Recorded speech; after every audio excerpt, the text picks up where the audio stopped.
Hi there, and welcome to Reflections with Rhonda Jones. And my co host is Monica Livingston. And we have our regular panelist on the stage with us today, and it's quite the pleasure, Ruthie Wyburn. Hi. Our other regular, Kimberly, is out today, so we are sending her well wishes for a speedy recovery. So we will miss her. We're going to just jump right into it today. Jump right on into it. Right. I'm sure everyone has heard about the controversial Cheerios commercial. I'm going to let Momo set this up. Monica, do the honors. Okay. Apparently there's a new Cheerios ad that is getting flack, and I just had to shake my head when I heard about this one because I thought we'd moved past that. But I guess not. It depicts a little girl running into a room saying, "Mom, Dad told me Cheerios is good for his heart." And the mom's, answering her or whatever. I haven't seen the actual commercial. The dad's in the background with Cheerios spilling off his chest, trailing to the floor because the little girl's put the Cheerios on his heart. The problem exists because the dad is black, the mom is white, and the child's biracial. Really? And so they're getting a lot of flack because in their minds this represents, a family in America, and it does. Yes. Uh-huh. But there's still people out there that are racist, bigoted, and have issues, apparently, and they want to voice their opinion. So keep quiet. That's what I say. What do you say? Well, I say they're back to flat earth science if that's what they think. Go Ruthie. Go Ruthie. No, Nice, really. nice. Mo, you said keep quiet. Well, I mean, everybody has an opinion, and everybody's entitled to their opinion, but I think that, for it to be 2013, and, we're facing a lot more, I guess, well, it's the same kind of thing, because it's now against gays and who they love, and, lesbians and bisexuals, it's the same crap, but this just shows that it doesn't appear like we've even moved past this issue that, we thought was settled against being against blacks from years ago. So it's like, how far have we really come? Because there's another new group. There's always a group that we can be against or have a problem with, whether it be interracial marriage or, marriage equality between gays, lesbians. It's just, it's sad, and, It's just another excuse to isolate pockets of people and exclude people. Mm-hmm. But I wonder if it's a black thing, or is it the biracial thing? You know how people, they want to justify it. I love blacks, I love whites, but when they mix together and they have the child, it's not fair to the child, and they're going to experience so much. Well, maybe back in the day they did, because a biracial child, a mixed child, they were the exception instead of the rule. Right. Nowadays, you just see it, that mixture everywhere, especially in a Navy town that we live in. For some reason, you just see a lot of, Filipinos and right. Caucasians and just different. And that was mixtures. My thought was, would you even have an issue if it was a black man and a Oriental woman, or a white man and an Oriental woman, or an Oriental man and a white woman? I don't know. True. So, Yeah. And I think it is. It's very much, well, you've heard it, and I've heard it, we've all heard it, that, these interracial marriages, and what are they doing to the kids, and the kids are going to face this. Well, the kids are going to face that because people have taught their children what the normal is, right. And they take issue, and then their kids learn it, and then their kids go to school, and then so they give the grief to the other kid. An instance came up earlier this week with my son. We were sitting at the dining room table, and he made some comment about something. I forgot what it was, and then he talked about somebody getting married, and then he said, 2 men can marry, 2 women can marry. And I said, well, not in every state, son. And he's like, well, in Florida they can. He said, because my friend's mom is married to a woman. And I said, well, they might have gotten married in another state and stuff. Right. I didn't want to go too far because he's 6. You know, Right. until he starts asking more questions, which he is a little bit, I believe in not giving out more information than he can handle.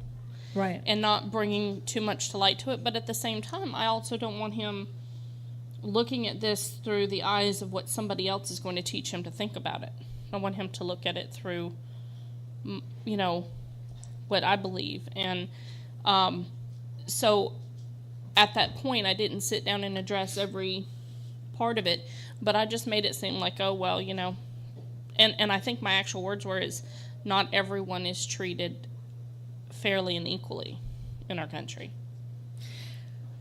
Well, back a number of years ago, when the whites were marrying the Native Americans, that was really rough, you know, just like the whites and the blacks. And then I can remember in the 50s, a soldier bring home a lady from overseas.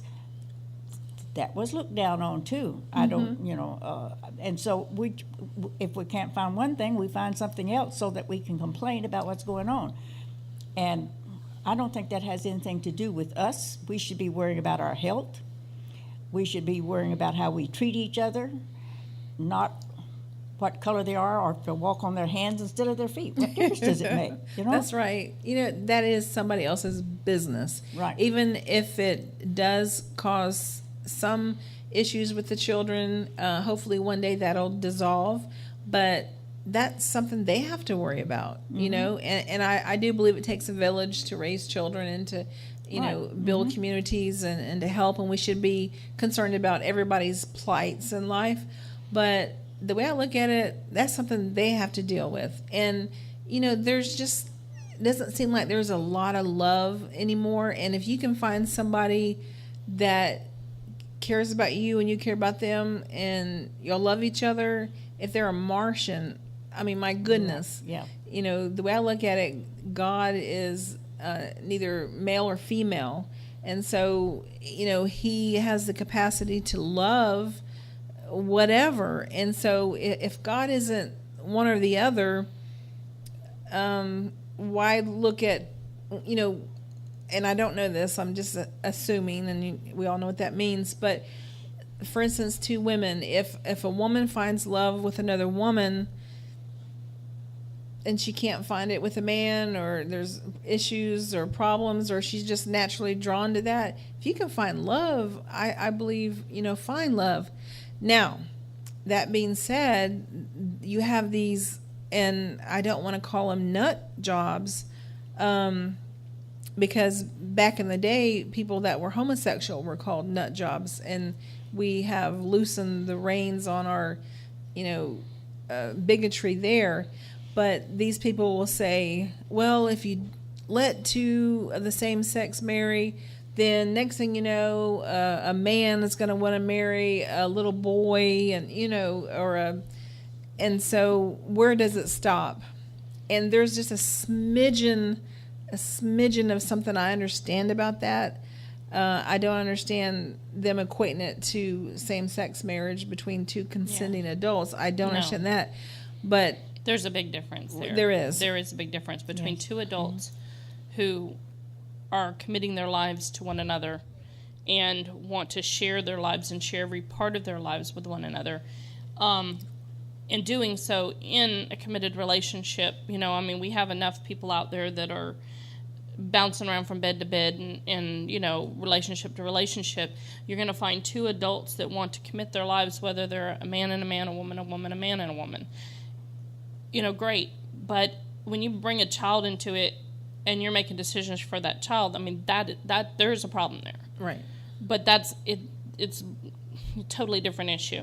And I understand when people are saying, well, you know, what's it going to lead to some degree, like you said. But I think that, you know, there are laws against the other. Right. And that's to protect the children, you know. I don't think two consenting adults that have made a decision to love one another Right. need a law against that. Yeah. Like So. Ruthie, it's hard to find that, and I still say when you find it and you want to, be committed to that person, love them with everything you have. I mean, because if you have the love of God, you really shouldn't see, I'm a gender or race or economic standing. Just love is love, and some of the strongest bonds you can form, you don't even have to have a sexual encounter Right. with somebody, but you can have this strong bond with them. And whether two older women want to be together, when my sister and mom took me on this latest cruise, I sound like I just cruise all the time, but I'm thankful right now my sister's working good. And but we saw two older women that were homosexual or lesbian. I get it mixed up because they call men gay, right, and women lesbian, but they're all homosexual. I don't want to offend anybody, but my mind clicked, and I'm like, wow, I wonder, this may be nasty, but I'm like, I wonder if they have an active. And then I thought, you don't have to have that to be in love or, to have mutual respect for each other. You don't. And it could be that they just love being with each other. I'm all for that. Yeah, I knew a minister once that always, if he was going to perform the ceremony, he talked with the couple, and one of the questions he asked was, if that person becomes disabled and can no longer perform a sexual act, would you still stay with them? And I thought, that's something that most people don't even think about, you know? And he was getting the point across that you can love someone and stay with them and be faithful to them and stuff, whether they can do the sexual act or not. Right. And I just, I'd been married for years when I found this Sure. out, and I thought, that's something that, most people don't even think about. No, that's So- exactly right. There was another organization that I read an article about this week, and it was the Salvation Army. Their spokesperson, Andrew Craby, I believe, made a comment again about gay parents should be put to death or should die. And I just thought, how sad is that? Not gays, but gay parents. Gay parents. And it sounds like they're probably just against gays altogether, but he specifically said gay parents. And then there was I can't find the article right now, but there was a spin put on it by the organization itself. He was a spokesperson for, that said, well, we're not against any one group or thing, and just... Well, you are. You're against gay parents. Yeah. And I first saw the article, I believe it was on Greg Bray's a post that he had put on Inspiring Honesty, or Inspiring Doubt. That's what it is, sorry. Inspiring Doubt, that on Facebook, where he had put it on there, and he says, I don't know whether to be angered and outraged at his statements, or to actually applaud him for actually being bold enough to state what he actually believes. He disagrees with it, True. obviously, but he's like, hey, at least the guy's making it known and not whitewashing it. But the article... Well, so did Hitler. I mean, do we applaud Hitler for, really, really wanting Right. a pure race? I mean... Well, I think he's just saying, in comparison with, like, Chick-fil-A, who, like, it's Yeah. kind of... They always kind of... But Salvation Army, in the article I read, they came back with a statement that made it sound like they're not against them. It's just, their beliefs and biblical... so. Oh, Ruthie. Are you ever going to put $1 in that little red bucket anymore? Not me either. Yeah. People vote with their pocketbooks. Yeah, that's kind of Yeah, no way. But then you think about all the poor people that, are being helped by the Salvation Army. So Yeah. do we take it out on them? Probably not. Hey, if you want to make a comment today and you have something to offer, or maybe you don't have anything to offer, but you want to say, hey, y'all are really boneheads and y'all are getting it wrong, we don't mind that either. So you can text us at 850-572-7442. And whatever you put on the Ustream chat, we can use that too, or on Facebook. But we'd like some comments today. And I'd hate to sit up here and make something up, so please don't have me do that. I'm not very creative today. But we're for Cheerios, and we're for the Cheerios commercial. Lungs for young kids. Ruthie, you saw that in the news. Mm-hmm. What's your opinion? Well, I don't know it because I don't know that much about transplants and this type of stuff. My only concern is the child is going to continue to grow, but she's given lungs that is already developed, that they are an adult lung. Is that going to cause a problem? That was the only thing that I could see. Mm-hmm. And why put just this one child on a list when there's probably 100 children out there that need some kind of a transplant, and they're on the child transplant list. Showing partiality, it's not that I'm against, because I'd love to see this child get a lung and live a good life, but like I say, I don't know that much about medical stuff, but that was the concern that I thought when they said that. It's what, how's that going to affect her in later years? Yeah, that is a good question. I mean, when do their lungs, where is there enough, well, I guess they would, if they put her on the list, they would probably have to know something about whether her body can handle the size lungs that she would get, and if her body would continue to grow, would the lungs need to, expand, or would they already be the size they'd be, if there'd be problems. But that is a good question. That's something I haven't ever thought about. Well, since I have a sister that only has the one lung, I would think about this, but her lung, as she grew, it expanded at a greater rate. Her lung that she has is larger than a normal adult lung, because it had to compensate for the one. Work for two, instead of one. And so that's what made me think about it. And also, could you just transplant one lung and give the other lung to somebody else and both survive? Like I say, I don't know. I don't know anything about transplants. So, but it brought up questions about partiality and this type of stuff.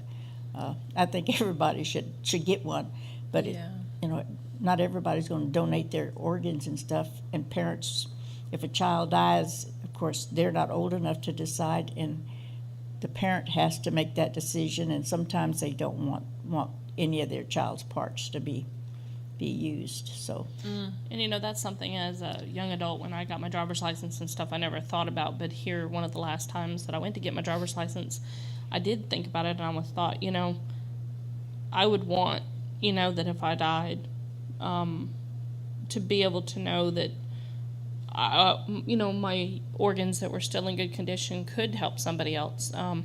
And so, and this is bad, but I can't remember whether I told him that day or I wanted to make sure that my husband knew about my decision before I made the decision and actually did it. So I need to check that. I need to check my license and see, because it is something I want to do, and I've made the decision to do, but, Another thing, too, one of the organs we never think about being transplanted is the skin. That's the largest organ that we have, and they can take just a little tiny piece of skin and put it with somebody else that it would match, and for a graft on somebody that had been burned badly. That's true. This type of stuff.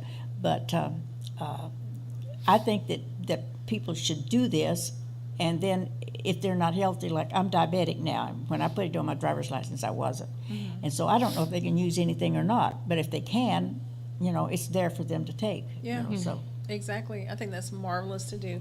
And I personally would encourage, and it sounds like these two ladies would too, everyone to be organ donors. And, the thought that your family, it's a lot of comfort knowing that their loved one is helping another loved one. But back to the little girl with the lung issue, I think, if I get it wrong, this just, y'all know me, but I think it's like 3 weeks. She only has like 3 weeks at the most to live, or 4 weeks. So, that would be urgent, and, but she's not going to go at the very top of the adult list, that they do prioritize.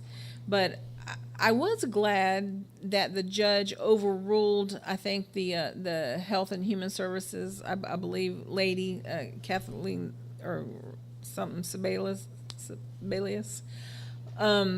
because there was a rule and the judge says, no, she can receive this. And then I also heard that she would only have a 50% chance, even with this transplant. And to be a parent and your child's in this situation, you just got to be so desperate each day that goes by. I cannot imagine. Time is just running out. It's not your friend, and she's not on the top of the list. And then, of course, another family put in to have their, I think, son on the adult list too, and so things do snowball, and that's the natural order of things, I believe, in life. If we hear of something that would benefit my family, I would do it too. And so I can't fault other people for wanting to get on the bandwagon, or the gravy train, or whatever you want to call it. I don't want to make light of it, but I think she should get an adult lung, and if she can handle it, that's marvelous, wonderful. I really do, and I hope she does. Okay, moving on to Tinker Tea. Now, Monica has to tell us about Tinker Tea. Now, Kimberly sent this link, and I hate she's not here to talk about it with us, but Tinker Tea and coffee. I believe the name of the show, because I was trying to pull this back up here, I think it's Toddlers and Tiaras. Is Toddlers and Tiaras. And it is a show about little girls who do pageants and their parents that, are involved in the pageants with them. And, of course, that's where our beloved Honey Boo Boo comes from. I say Don't beloved you with a dare. tongue of chink. Sorry. Oh, no, I love me some Honey Boo Boo. You know why I love that whole bunch? They're real. They don't fake it up. They're just pure D real. They look like they were having fun. The episode I watched after we talked about it here on the show, I watched an episode, and they had went outside, and Mom had taken a tarp and put it down and put shaving cream or whipped cream or something on it, and they were just going hog wild. Cool they were having fun. So, anyways, there was some other stuff that I thought was kind of off the charts. But yeah, especially when that one girl picked her nose and ate it on the show. Did y'all see that? No, I didn't see it. I wouldn't have watched that. Gross.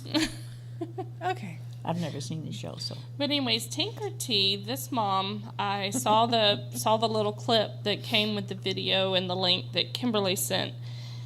If I remember correctly, it's sweet tea, a pixie stick, and I think it's like Mountain Dew or something mixed with it. And this child drinks this before the pageants. And it showed a clip of the child when she's not having Tinker Tea, and they're asking her, and she's like, I don't want to do this, I don't want to do this. But then with the Tinker Tea, she's like, oh, I'm ready to go. Yeah, it revved her up, Ruthie, like this sugar rush. The sweet tea, the Mountain Dew, and this pixie stick full of sugar. I guess it's green. She drinks it, and then she just gets really up for the show. It's like speed for a little child. Yeah. Do they realize what they're doing to the health of that child? A diabetic has to watch what they eat to keep their sugar level, because every time it spikes up, it kills a cell. And when this little kid gets this spiked up glucose level because she drank all that sugar, it's killing a cell in her body, nerve cells. And if they keep it up, she's going to be a diabetic very young. Yeah. Because it damages the pancreas too, and that's where your insulin comes from. So. And not only true. that, but I think it was at 2 years old, they started giving her coffee in her sippy cup or her bottle thingy. I don't have as much problem with that because... Well, I'm sure that had to be loaded up with sugar too, because coffee's not the most flavorful thing for a child. No, little kids can drink bitter black coffee if they see their parents doing it. I know my youngest daughter, when her dad would get up, he'd leave a little bit of coffee in his cup by the side of the bed, and we didn't notice it for a long time. And she'd go in there and slip up between the bed and the nightstand and drink that last little sip out, and it was black bitter coffee. But didn't seem to hurt her. But I'm just saying, and once we found out, he quit because he figured it was something a child's body shouldn't have. But I'm saying a little bit might not hurt her. But if it's something that you're going to do on a regular basis, Thank you. That's what it was. Yes, Right, and that's where I didn't like the coffee thing either for a young child like that. But the sweet tea, the Mountain Dew or whatever it was, and then the pixie stick. It just seemed like the mama wants this pageant more than the child wants it, which, yes, at least in the Honey Boo Boo thing, I mean, they may have started it thinking, oh, it's cute, let me put my daughter in a pageant, but the child wants to do it. Mm-hmm. You see that in the shows. I mean, I've only watched one or two after we talked about it, but the child wants to do the pageants. This child doesn't seem to want to do the pageants, and mama wants her to do the pageants, so mama hypes her up on Tinker Tea, let's go kitty juice. crack, or whatever you want to call it, and for sure. sends her out there, and then of course she's like, oh yeah, I'll do whatever you want me to do, just keep giving me Tinker Tea. child abuse. Yes, It is a form, definitely. But the little coffee thing, I don't think that's a problem. But this child, I believe, demands it every morning. She's coffee. Addicted. Yes, exactly. Kitty crack, like I said. That's it. The coffee. I mean, she's addicted to it. But I like, our children, I gave them sips. The grandchildren, I'll make them about a little bit, just a teeny bit. Kidding. But I put sweet and low. I know it's the caffeine, but they don't get it a lot. I know. Especially at nighttime, because I usually give them extra Diamond Tab to get them to sleep. Give them sleep. No, I don't. No, I do not. Mm-hmm. I do not do that. They come home and give me the report. Well, if you started when you made your coffee, put the grounds in half decaf and half caffeine, then everybody would be better off. That's true. And this little girl maybe needs to kind of wean down to, instead of a pot a day, to just some decaf. A gallon of Tinker Tea a day to a teaspoon. A quart.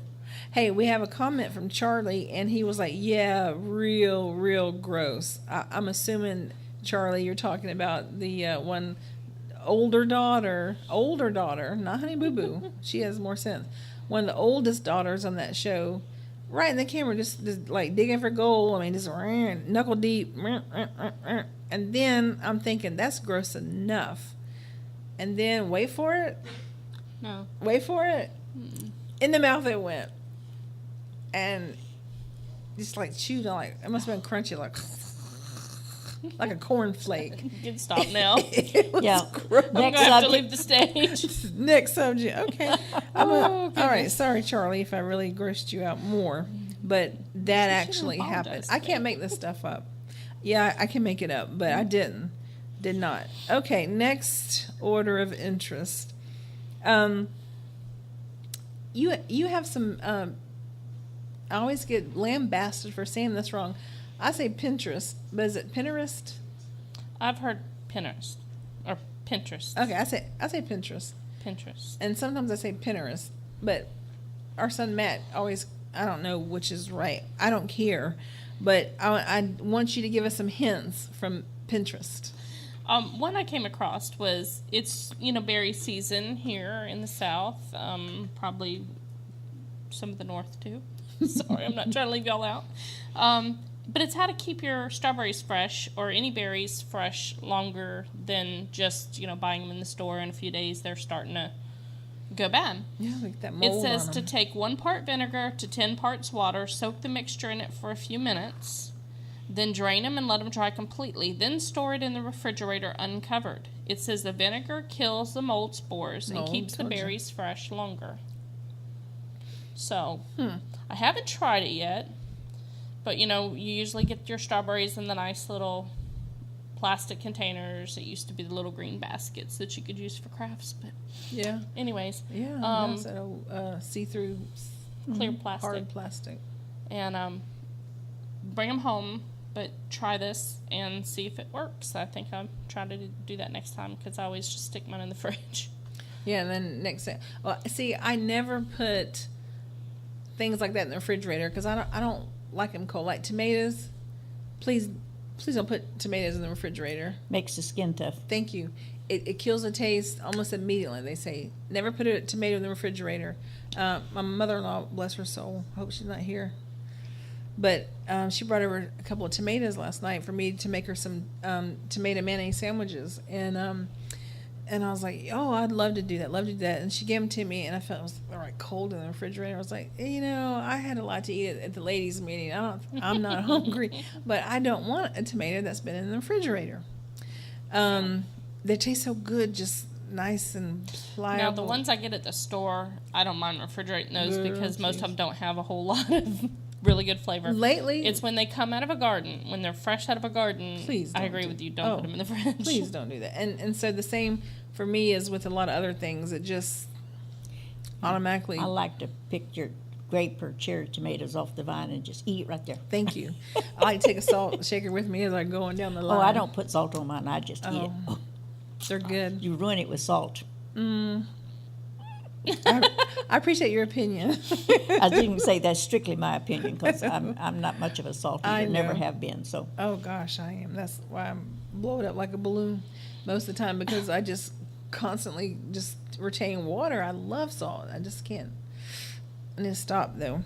But we will try that for those of you that ruin your vegetables and stuff like that when you put them in the refrigerator.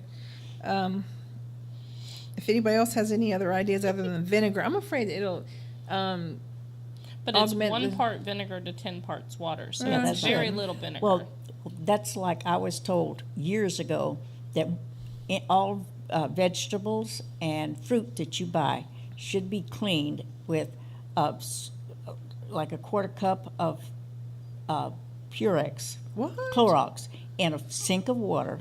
Wash your apples, your oranges, your lettuce, and everything, and then rinse them off and let them dry. And you get rid of all of the germs and stuff that is on the outside, all of the spray and all of the wax they put on the apples to make them look so pretty. And I guarantee you, if you wash your apples that way, they will last a lot longer. Because I did that, and then we left. Our son was killed, and we left and went to North Carolina. And I carried some with me, and we didn't eat them all. And I carried them back home, and they were still as good as if I'd just gotten them out of the store. So it does work. My goodness. Okay. But you don't want it's like the vinegar. You want a little bit of Clorox to a lot of water. Right. So. Y'all heard it here. Maybe first. I don't know. But there's nothing worse than trying to go get something that you're just been keeping it, and then you look in your little fruit basket or your vegetable bin, and then it's like sopping down your arm, and it's gross, and it stinks. I think she's just trying to make me sick on the show today. What do y'all think? Yeah, I am, because I know she's got a weak stomach. Okay, so Pinterest, you can find many hints, and I had something I actually made for y'all today to see, and I'm not even going to talk about it. I'm going to bring it next week. Save it for next week. I'm going to save it for next week. Okay, sort of a follow-up, possibly. We talked about, and honestly, I'm not sure this is the exact same person, but we talked about a woman that worked at a teacher at a Catholic church, and she became pregnant. And they decided to fire her because, God forbid, you show up and the kids know you're not married, and, you have a bun in the oven, so to speak. She sued, I must say it was in New York. She sued them and actually won.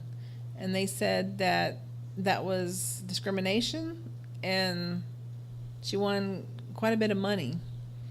So I know we talked about it a year ago, possibly. And we wondered, do you get fired for something like that? And I think I said, if it's in your contract and it says, you cannot be pregnant and while you're not married and work here, and you signed it, I understand that stands right legally. Mm-hmm. But if they didn't say a thing about it, the way I look at it, that's tough luck, know. But it come to find out, she was artificially inseminated, she says, and she wanted a baby, and she couldn't find someone to raise it. I think it was a different one we talked about, because the one I think we talked about was a young girl that was, well, not a young girl, but, she was in her 20s and stuff, so she's That's younger young. than me. That's young. Anyways, It's a baby. and she had met somebody, and they had slept together, and she got pregnant. And the guy worked at the school, and she worked at the school, but because she became pregnant, they terminated her. Are you making this up? Because I No, don't remember the I guy. was talking about I don't remember it. the Do you guy remember involved. talking- Do you remember the guy involved? Uh-uh. I don't think so either. Could be two different It could be instances, 3 yeah. different incidents. But No, I think it was. okay, it could be true because my mind is terrible, terrible mind. But I don't But that's remember horrible. being anything Yeah, so that the it was guy, let's artificially just pretend simulated. that's true. So the guy gets to keep his job, and the woman gets fired because she has the obvious indiscretion, if you want to say that, Right. about a child. That's terrible. That is terrible at its highest peak of terrible. Fire the woman because you can tell what she did wrong according to them. Right. But the man gets away scot-free. And No. in this case, and the one that you brought up, if it's, because I do believe it's a separate one that we talked about, the woman choosing to have a child and it not being in her contract that she can't have a child regardless of how she got the child. But, I can see their argument if they're saying, well, I can't see it because, it's just, well, I'm getting all tongue-tied here, but you know what I'm saying? If they're saying, well, here she is, she shows up, she's pregnant, and she's had sex out of marriage, and we're teaching that you shouldn't do that, and if they have a clause that she can't, do that, but did they ask her? Could she prove, hey, I got artificially inseminated? Right. I chose to do this. Yeah, I'm not sure. She won the case, so she must have been able to show a lot, Right. other than a big old belly. So good for her. Good for her. Okay, moving forward. Okay,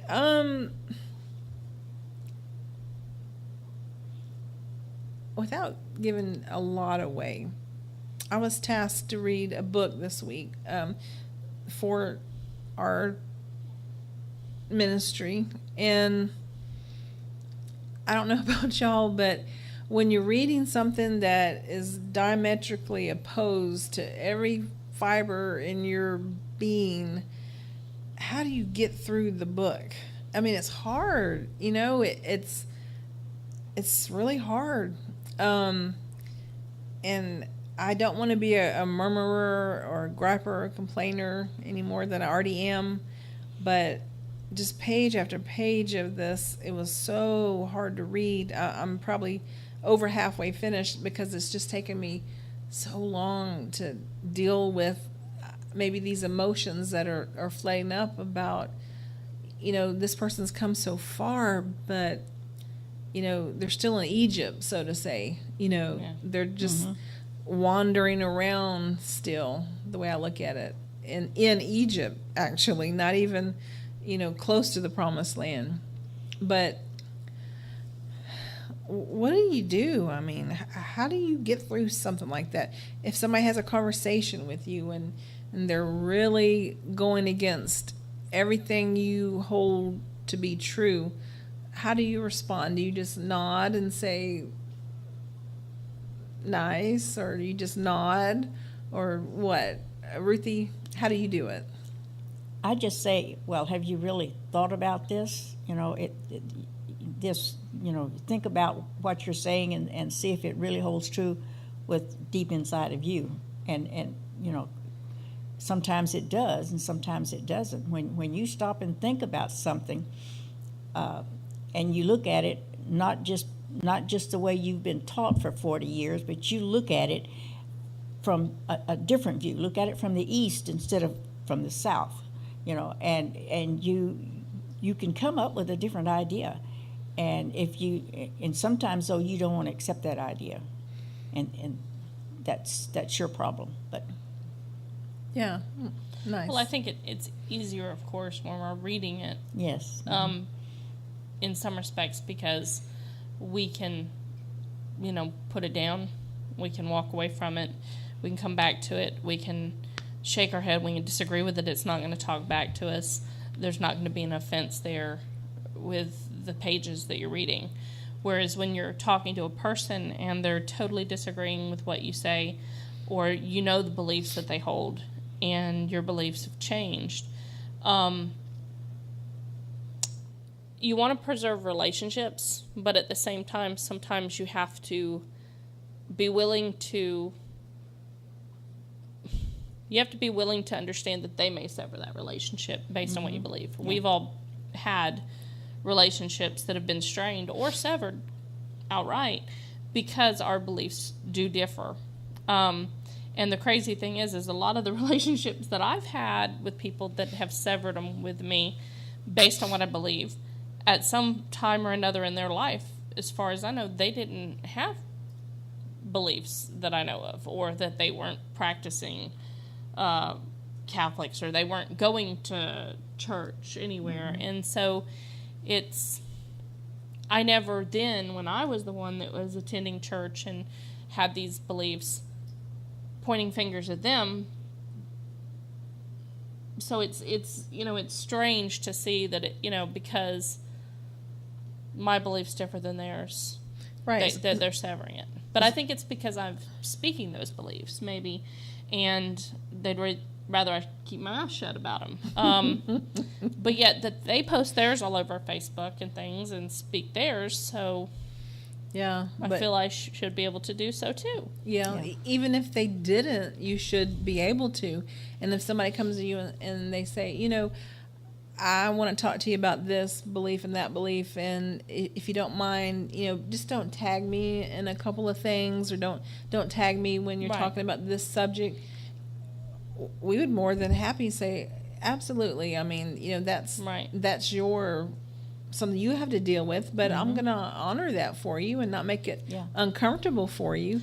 Right, and like I told several of the people that have unfriended me, that mostly are family, I will say, I have told them, that there's a feature that you can hide me from your feed, so you can still come to my page and see how my kids are and what's going on with my life and photos, and check in every once in a while, and I can still see yours, but you just don't have to have my post in your feed all the time for everybody else to see if you choose not to.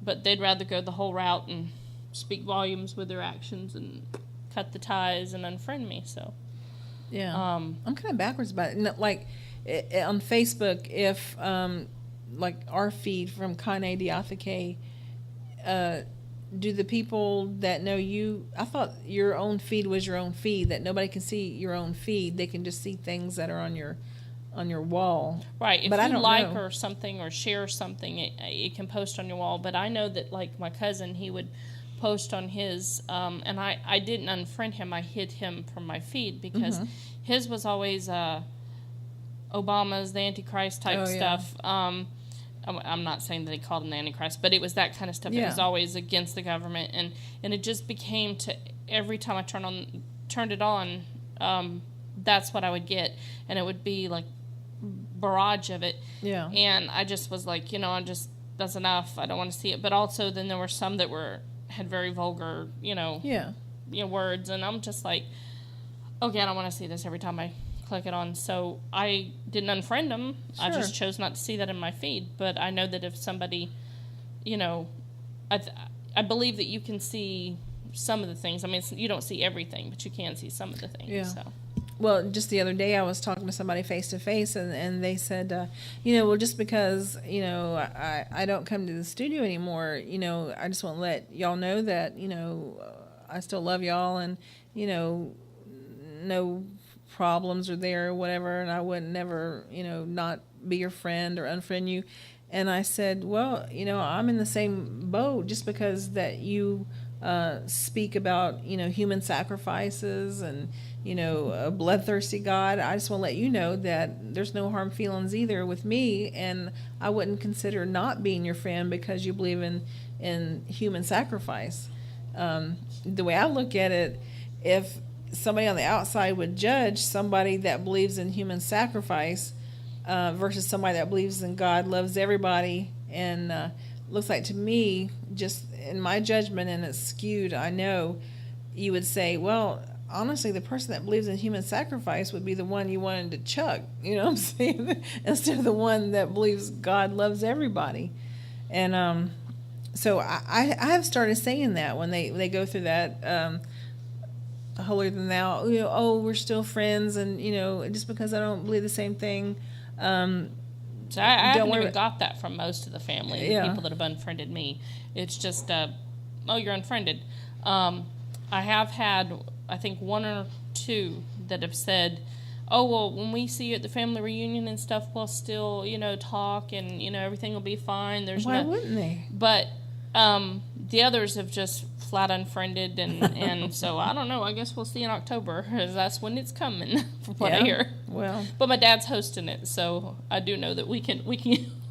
Just kidding. I was gonna say we can kick a few out if we need to. It's my dad's property. That's right. Good for you. Go with a plan. Yeah. Well, we just, the New Covenant group, want to be as inclusive as possible.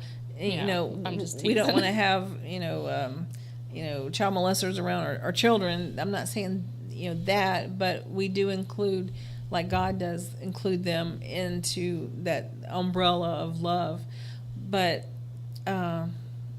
so we do want to include and not exclude. We believe God is so much for you, and we are too. And so be mindful of the rest of the shows today. We have T-Bog coming up, and What Would Love Do, and possibly Clash Course, and Greg Bray, Bob Graves.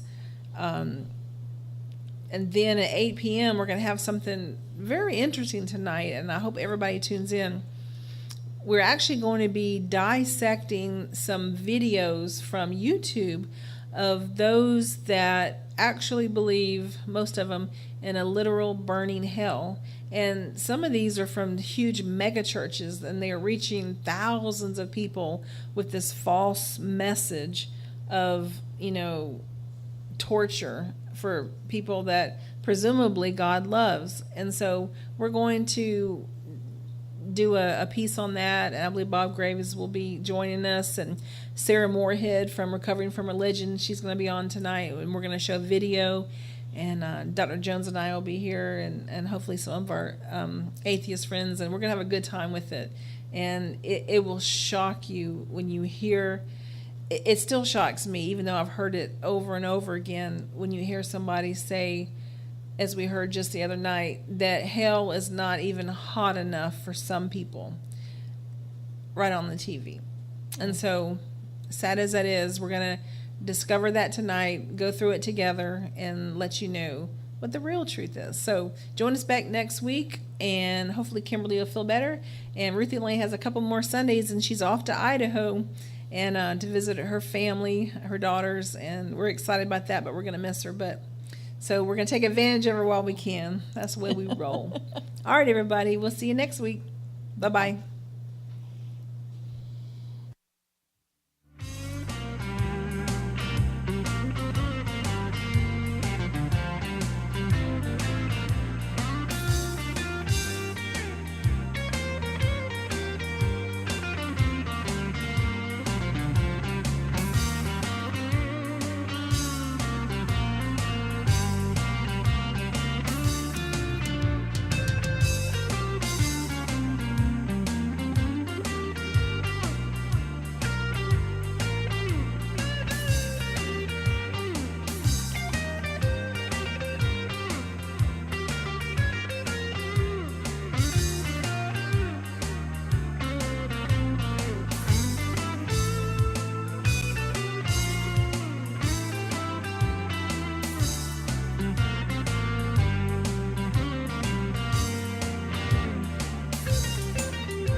you.